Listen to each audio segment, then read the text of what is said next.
Constraint-based sketching show constraint tips. So I'm going to start just simply with a line with automatic create constraints on. And I'm going to put another circle in. And I hope you can see that our standard helper shows endpoints, shows midpoints, and also will show a tangent constraint. Okay. Now, this is already set to on. If I turn it off, clearly it disappears.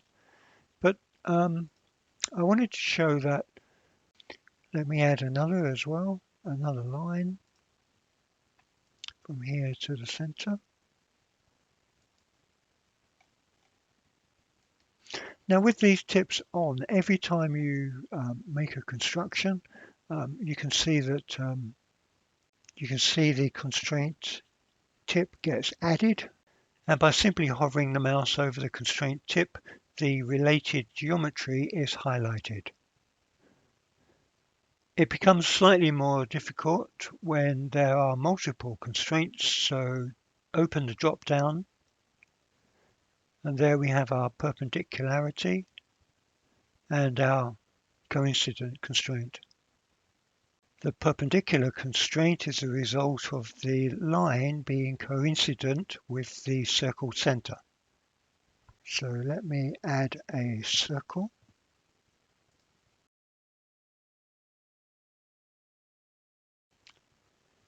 And now if I move the circle center, you can see all the constraints working live dynamically.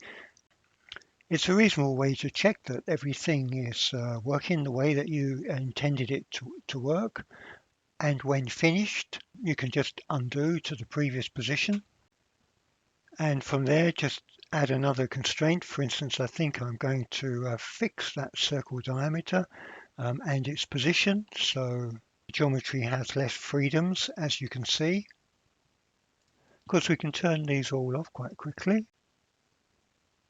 Go into the show command, and every time it's checked, you can see the delete key, the delete constraint key immediately underneath it opens for on-off selection. And from there, it's just a click to delete any displayed single constraint. Let me undo, or you can select a drop-down arrow, left-click to open, left-click delete, left-click delete. You could delete this by right-clicking, delete is another way. And lastly, just by selecting the curve, you get this delete menu appear. Now this is really very informative, I find. By looking at the curve constraints, you can see we have very clearly the tangency between the circle and the first curve shown. We have the perpendicularity between the circle, because we are inquiring on the circle. So it's between the circle and this line. We have another tangency between this circle and this circle. And we have a fixed constraint, again, on this circle. And we have a point constraint on the circle between the circle and the end of this line. So it's very clear as to what these constraints refer to.